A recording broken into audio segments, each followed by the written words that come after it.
point here is that what makes those images stand out and be more powerful than any of the others. So we're going to see some of the images in his website that we saw at the gallery. Here's another one where he's splitting it in half, a negative image on the bottom, positive on the top. You guys can do that.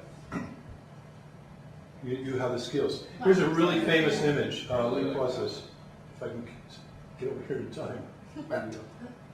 This is a very famous image, and it was one of the ones that was on the cover of Aperture magazine back in the 60s when I was at college and studying his work. He was like the big guru then.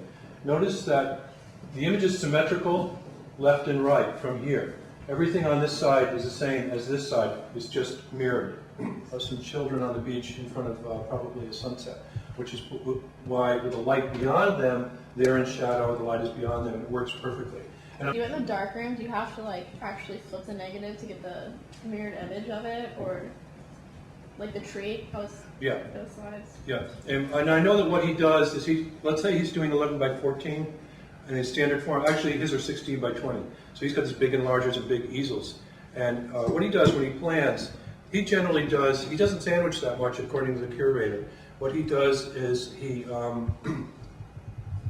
uses multiple images, multiple negatives, and multiple enlargers. So on one end, that's a reference that he makes a lot. But this one is unusual in that it was created without multiple negatives. Okay? He created that with one image, one negative. Okay, how did he do it? Put something like on the paper. Put something on. Yeah, he's using what we call masking. So first of all,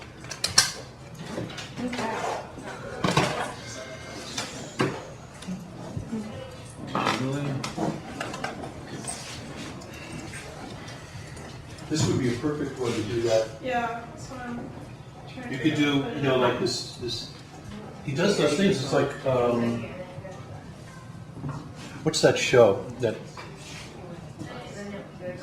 television show or movie where it takes place in the future. But anyway, it would be so typical for him to have an image like this. You could crop out like some of the waves and then just sort of lift them up and have them floating in space. professional to me. And the cool thing about having, when I used to teach photography and it was all darkroom, we couldn't do color, it was too complex, so we just did black and white. It takes years to be a good printer and to get great negatives. But with the technology, with the digital and with the Photoshop, these kids are doing this work, in 6 weeks. And this is their first experience with photography, or early experience. Yep.